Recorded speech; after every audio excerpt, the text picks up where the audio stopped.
बिस्मिल्लाहिर्रहमानिर्रहीम, अस्सलाम वालेकुम। आप सभी को खुश आमदीद। मैं हूं सलमान मिर्ज़ा और अपने YouTube channel Salman Mirza studio में आप सभी को खुश आमदीद कहता हूं, इस दुआ के साथ कि आप जहां हों खैर वाफियत से हों, सेहतमंद हों, तंदुरुस्त हों। और ये वीडियो देखने के लिए आपने अपना कीमती वक्त निकाला है हुजूर वाला। वीडियो के आगाज़ में तहे दिल से आप सभी का मैं शुक्रिया अदा करता हूँ। जनाब, सोशल मीडिया पर एक खबर काफ़ी ज़्यादा वायरल, और जब मैंने इस खबर की डिटेल्स निकाली तो यकीन जानिए, डिटेल्स पढ़ के मैंने अपने सर को पकड़ लिया। मैंने ये सोचा कि जनाब, हमारे मुल्क के अंदर किस किस तरह के लोग रहते हैं और किस किस तरह के वाक़यात होते हैं, और इन वाक़यात की वजह से पूरी दुनिया के अंदर ना सिर्फ पाकिस्तान, पाकिस्तानियों का नाम बदनाम होता है, और फिर लोगों को वीज़े इसी वजह से नहीं मिलते हैं। वाक़या बड़ा दिलचस्प है। मैं चाहूँगा कि आपने वाक़ये को आखिर तक सुनना है, वीडियो को आखिर तक देखना है, और कॉमेंट सेक्शन में फिर अपनी राय का इज़हार ज़रूर करना है। जनाब, वाक़या है तकरीबन एक हफ़्ता पुराना। 16 जनवरी साल 2026, 12 के करीब अफराद अमेरिका का वीज़ा लेने के लिए एम्बेसी जाते हैं। गालिबन ये ग्रुप में ट्रैवल करना चाहते होंगे, इसलिए 12 के 12 अफराद एक साथ जाते हैं। अक्सर लोग ग्रुप में ट्रैवल करते हैं। अब जब ये जाके इंटरव्यू देते हैं एम्बेसी के अंदर, तो ये एम्बेसी के अंदर ही जाके बोलते हैं कि भाई, हमने अमेरिका में इस जगह पे एक सूफियज़्म का एक इवेंट मुनक्किद हो रहा है, और उस इवेंट की तरफ से हमें इनविटेशन आया है, तो आप हमें अमेरिका का वीज़ा दे दीजिए। ये देखिए हमारा इनविटेशन लेटर, ये देखिए हमारे डॉक्यूमेंट्स, ये देखिए गवर्नमेंट का लेटर। उन्होंने अपने डॉक्यूमेंट्स के साथ गवर्नमेंट का तस्दीक शुदा लेटर भी चिपका दिया कि भाई हम ये इवेंट अटेंड करने जाना चाहते हैं। अच्छा, यूजुअली होता ही है कि अगर इस तरह के इवेंट्स मुनक्किद होते हैं ना, तो उसके लिए या तो B1 B2 वीज़ा, जो कि आपको पता है कि विजिट वीजा होता है, और साथ साथ R1 वीजा भी होता है। ये दोनों नॉन इमिग्रेंट वीजा होते हैं। अच्छा, जो इनके इंटरव्यू ले रहे होते हैं, वो इनके डॉक्यूमेंट्स को देखते हैं, इनकी इनविटेशन को देखते हैं, जो इवेंट इन्होंने बताया है उसकी तरह चेक एंड बैलेंस करने की कोशिश करते हैं, उसको जरा वेरीफाई करने की कोशिश करते हैं। तो पता चलता है कि जनाब, ऐसा कोई इवेंट मुनक्किद हो ही नहीं रहा। उनको फिर ये भी पता चलता है कि जनाब, इनके जितने भी डॉक्यूमेंट्स हैं, इनविटेशन लेटर, इनके ज़ाती डॉक्यूमेंट्स, प्लस जो गवर्नमेंट का इन्होंने तस्दीक शुदा लेटर चिपकाया था अपने डॉक्यूमेंट्स में, ये सारे के सारे जाली हैं, फौज हैं। अच्छा, ये 12 अफराद को कहते हैं ज़रा रुकीगा। फिर ये पीछे से पुलिस को बुलाते हैं और FIA ऑफिसर्स को बुला लेते हैं। FIA ऑफिसर्स और पुलिस वाले आते हैं और इन 12 के 12 अफराद को गिरफ्तार कर लेते हैं। इन गिरफ्तार अफराद के अंदर रावलपिंडी का एक सीनियर सिविल जज भी शामिल है। सीनियर सिविल जज जो कि रावलपिंडी के अंदर हैं, वो भी इन 12 अफराद के अंदर शामिल होते हैं, क्योंकि उनकी मुद्दइयत में ही ये मुकदमा दर्ज होता है। अब जरा आप इसकी बैकग्राउंड स्टोरी सुनेंगे ना, तो आप अपना सर पकड़ लेंगे यार, कि हमारे मुल्क के अंदर, मैं अनपढ़ की बात करता हूं, जाहिल पढ़ा लिखा भी होता है। अनपढ़ और पढ़े लिखों की तादाद में कितना ज्यादा फर्क होता चला जा रहा है ना, क्योंकि जाहिल अनपढ़ भी होता है और जाहिल पढ़ा लिखा भी होता है। अब जरा गौर से सुनिएगा। होता यह है कि इन 12 अफराद का ताल्लुक जिस इलाके से होता है ना, उस इलाके के अंदर भाई एक पीर होते हैं। ठीक है, आपको पता है ना, हमारे मुल्क के अंदर पीरी फकीरी, ये मुरीदी का जो चक्कर है ना, ये बहुत ज्यादा है। मैं खैर उम्रा करने के लिए गया, मैंने सऊदी अरब के अंदर कोई भी पीर नहीं देखा, कोई फकीर नहीं देखा, लेकिन आपको पाकिस्तान के अंदर हर इलाके में 2 से 3 पीर भी मिल जाएंगे। मैं किसी के सेंटिमेंट्स को हर्ट नहीं कर रहा, लेकिन यार ये सच्चाई है, आप माने या ना माने ये आपकी मर्जी है। अच्छा, ये पीर के मुरीद होते हैं जनाब, ये पीर साहब के पास जाते हैं और कहते हैं कि जनाब, हमें अमेरिका घूमना है, आप बताइए हम क्या करें। अभी कहते हैं ठीक है, कोई मसला नहीं है, हम आपके पासपोर्ट को फूंक के देंगे, मतलब उसमें कुछ पढ़ के फूकेंगे, और आप जाके अपना वीजा लगवा लीजिएगा, और हम ही आपको सारे डॉक्यूमेंट्स बना के दे देंगे, और हम भी जनाब आते जाते रहते हैं। इतने कॉन्फिडेंस के साथ, इतने भरम में उन्होंने, पीर साहब ने इनको बोला कि ये सारे के सारे, जिसमें रावलपिंडी का सीनियर सिविल जज भी शामिल है, जिनका काम है इंसाफ फराहम करना, वो भी शामिल है। अब आप सोचिए, हमारे मुल्क के अंदर ये पीरी फकीरी और मुरीदी का जो लेवल है ना, किस लेवल तक सराहियत कर चुका है। अब ये कहते हैं जनाब ठीक है, हम आपके पासपोर्ट को ना कुछ पढ़ के फूंक के देंगे, और यूं भाई आपका तो टनाटन किस्म का जो ना वीजा लग जाएगा। अब ये कहते हैं कि जनाब, उसको फूंकने के जो ना, हम आपसे पैसे भी चार्ज करेंगे, हम आपसे लेंगे $30,000। ये सब कुछ दौरान तफ्तीश इंकिशाफ हुआ है, गौर से सुनते जाइएगा जरा। अब वो कहते हैं कि जनाब $30,000 लेंगे, जो कि पाकिस्तानी बनते हैं कोई 80-85 लाख रुपए बनते हैं।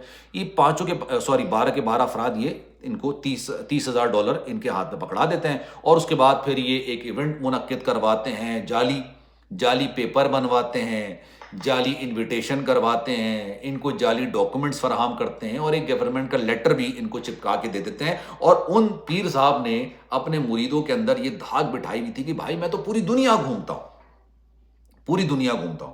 मतलब मैं यूरोप भी गया हूं, मैं दुबई भी गया हूं, मैं सऊदी अरब भी गया हूं। सऊदी अरब तो खैर आप उम्रा करने के लिए, भाई मेरे तो शाही खानदान से ताल्लुक आते हैं, ये तक दावा इन्होंने अपनी जो है ना, वो अपने मुरीदों को किया हुआ था। अब ये सारे के सारे बेचारे जो मुरीद होते हैं ना, ये अपनी पीर की बातों में आ गए। मुझे बड़े अफसोस के साथ कहना पड़ता है कि हमारे मुल्क के अंदर 5 وقت کی نماز پڑھی جائے یا نہ پڑھی جائے، ٹھیک ہے، تیسرا کلمہ یا دوسرا کلمہ کسی کو یاد ہو یا نہ ہو، لیکن وہ اپنے علاقے کے کسی نہ کسی پیر کو پکڑ لے گا، کسی فقیر کو پکڑ لے گا، اس کا ہاتھ تھام لے گا، اور اس کو ایسا لگے گا کہ اللہ تعالیٰ اپنی رحمتوں کا نزول اس پیر کے توسط سے ان کو دیں گے.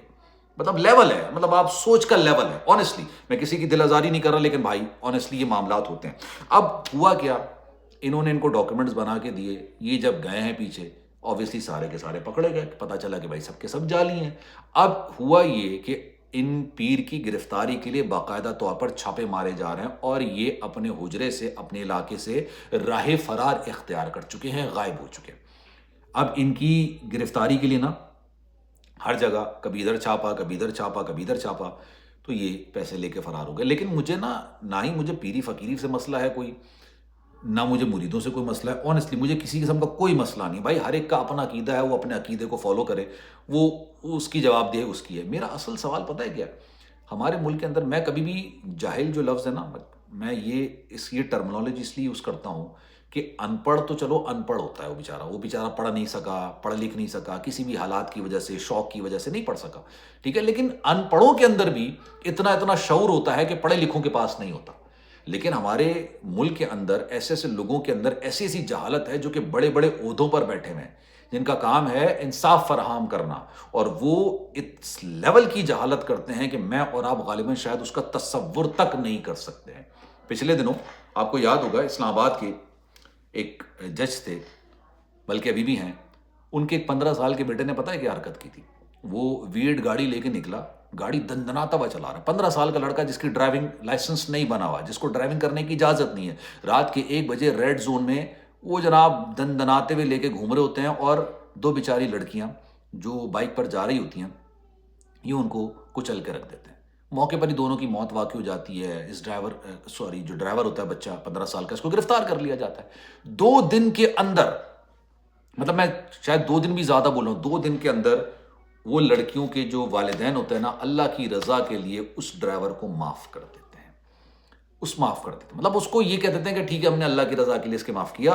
جج صاحب جن کا کام لوگوں کو انصاف فراہم کرنا ہے، وہ اپنے بچے کے خلاف مقدمہ درج نہیں کرا سکے کہ بھائی آپ کو 15 سال میں گاڑی چلانے کا اختیار کس نے دیا. انہوں نے معاف کر دیا، چلو ٹھیک ہے. آپ کے پہ یہ بھی تو الزام ہونا چاہیے نا کہ آپ نے گاڑی لے کے روڈ پہ نکلے، آپ کے پاس تو ڈرائیونگ لائسنس نہیں ہے، آپ پہ تو سیدھا قتل کا مقدمہ درج ہونا چاہیے. لیکن انہوں نے اپنے بچے کو ایسے دودھ میں سے نکالا جیسے انسان نا مکھی نکالتا نا دودھ سے، اس طریقے سے سارے معاملے سے انہوں نے اپنے بچے کو نکال کے سائڈ پہ کر دیا. اور آج کل کوئی پوچھتا بھی نہیں، کون پوچھتا ہے، ٹھیک ہے. جب اس کے گھر والے نہیں پوچھنے کے لیے تیار ہیں تو میں اور آپ کیا کریں گے پوچھ کے. انہوں نے کہا ٹھیک ہے، اور ابھی بھی وہ انصاف فراہم کر رہے ہیں. ان کے والد صاحب جن کے بیٹے نے 2 لڑکیوں کو کچل دیا، ٹھیک ہے، انہوں نے یہ تک نہیں بولا کہ بھائی میرے بیٹے نے جرم کیا ہے، اس کی سزا اس کو ملنی چاہیے. بھلے انہوں نے معاف کر دیا، گاڑی لے کے کیسے نکلا، اور وہ گاڑی بھی جعلی نمبر پلیٹ کی تھی، وہ ساری چیزیں سائڈ میں ہیں. انہوں نے پھر سے دوبارہ سے اپنی عدالت لگا لی ہے، اور وہ انصاف فراہم کیا جا رہا ہے. کس طرح کا انصاف ہوگا یہ آپ خود ہی فیصلہ کر لیجیے گا. میں زیادہ بولوں گا تو پھر بہت سارے لوگوں کو برا بھی لگ جاتا ہے. اب آپ اندازہ لگا لیجیے جو اپنے بیٹے کے ساتھ اس طرح کا کام کریں وہ دوسروں کو کیا انصاف فراہم کریں گے.